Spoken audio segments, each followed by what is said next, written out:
Dr. Tyler here with Jason Zuback, 6-time world long drive champion.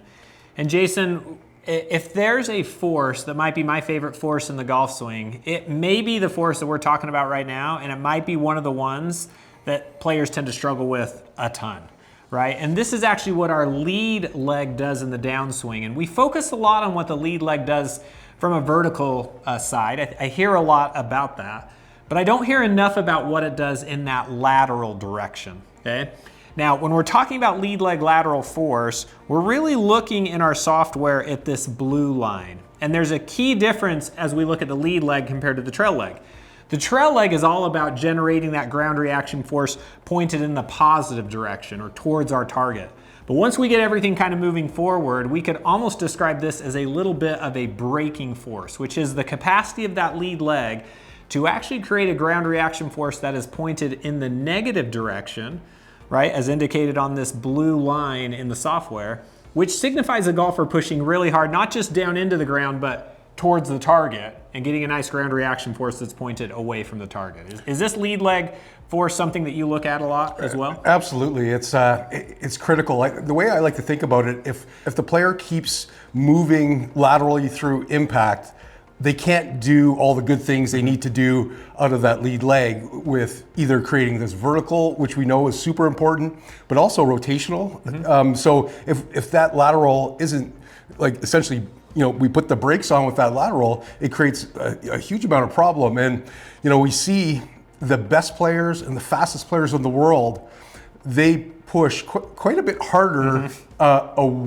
away from the target to stop that force when we compare that to the trail foot. And that's often occurring, just before we max out that vertical, if the player has that timed appropriately at the sort of shaft vertical downswing position. Yep, and let's look at an example here, because this is what I typically see in a lot of amateur players, which we start going into this downswing where we want them to be able to generating a lot of lead leg lateral force, and you can see that he's kind of in the 5% range as he comes down here into this impact zone. He eventually gets to about 13%, but it's so late that he can't really utilize that to then set up the other forces. One of my favorite views of this is actually here on the 3D view, where I can look at the tilt of this blue force vector from the lead leg. Because what you can see as he comes down into the downswing, it's just pointed too far up and down. This is a real limitation of of looking at this from just a pressure distribution, because he's at a 70-30 pressure right here, which we'd be pretty happy with. Right. But when you look at the tilt of that, we can just see that he's not generating enough that lateral force. And that's going to create some real issues with all those things that you discussed. So when players are struggling with this, again, always with that assumption that these players have the capacity to move well, they don't have injuries, they have good strength. What are some really good drill progressions that you like to see, Jason? And let's walk through those and how we could help improve this in a player.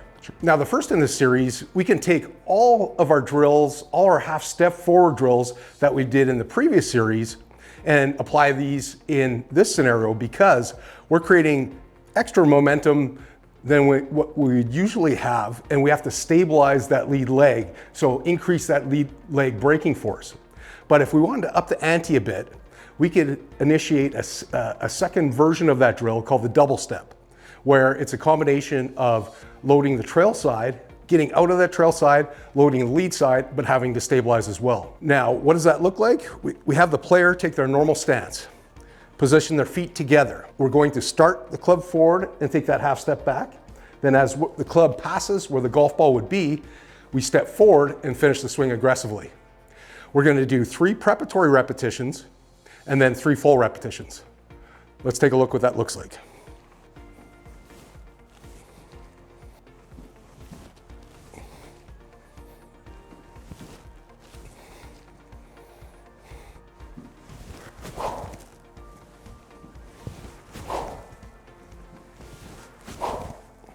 I normally do the step drills on turf and on the practice tee on grass, but if we have a studio setup, we can do them without a problem to get great force plate data. Let's take a look.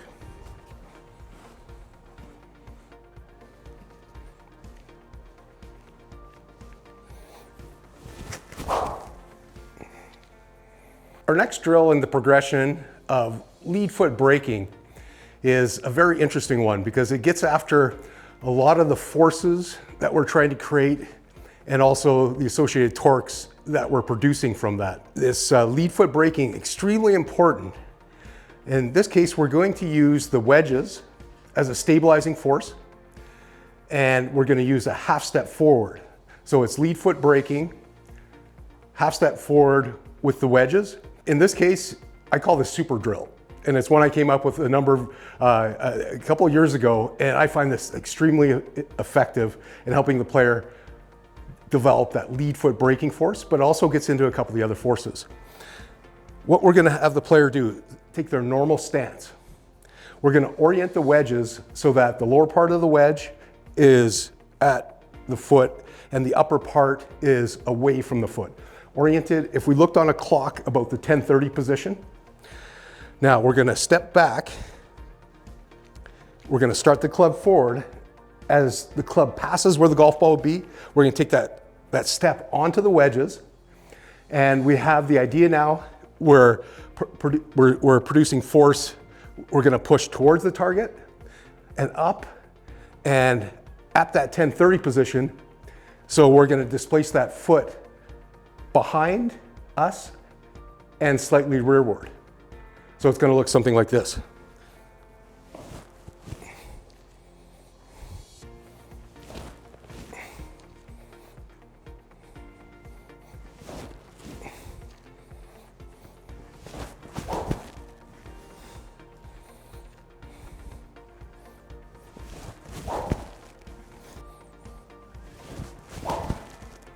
So the next in our series of lead leg braking is what I like to call lead leg braking, stretch the band, downswing. So it's gonna be this unique nature of, in the downswing, trying to stretch this band at the foot ground interface. And that does an interesting thing in that it helps us to create force away from the target, lead leg braking. Let's take a look what that looks like. So I'll loop the band around the middle of the trail foot, middle of the lead. This creates tension towards the middle. And on our downswing, what I'm trying to do is stretch that band. Now again, usually a lighter resistance band, it's gonna depend on the relative strength and possibly the weight of the player as well. So again, we're gonna start this where I'll start the club forward, and as I start the downswing, I'm trying to stretch. We're gonna do 3 preparatory repetitions, then 3 full swing repetitions. Let's take a look what this looks like. So again, I'm gonna start with the club forward, take it back, and then on the downswing, I'm gonna, after I finish transition, I'm gonna try to stretch that band. So it's gonna look something like this.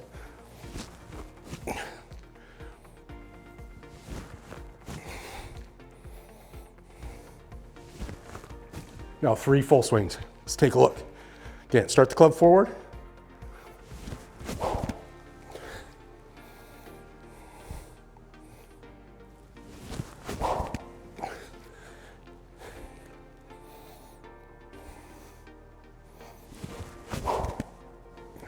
Awesome, Jason. That was a great progression to help with that lead leg lateral. And as I said when we began, it's one of my favorite forces. I don't know if you can have favorite forces, probably like favorite children. I do, and I do have a favorite force, and it's that force. And I love that in those drill progressions, you actually talked about the idea of just waking up that lead leg, waking it up to perform vertically, rotationally, and that kind of lateral progression as well. And as we talked about it, right? 3 to 5 of these kind of repetitions, but you're gonna do them in 3 to 5 sets, 3 to 5 times a week. Frequency really becomes your friend when you're doing these drills and trying to learn these new movement patterns. Right, you could play with that repetition sequence. I've demonstrated, 3 and 3, but again, 3 to 5 sets of whatever repetition series that yourself or your coach think is appropriate. Right, and I love a lot of a little, right? And that is the best path to learning a new pattern neurologically.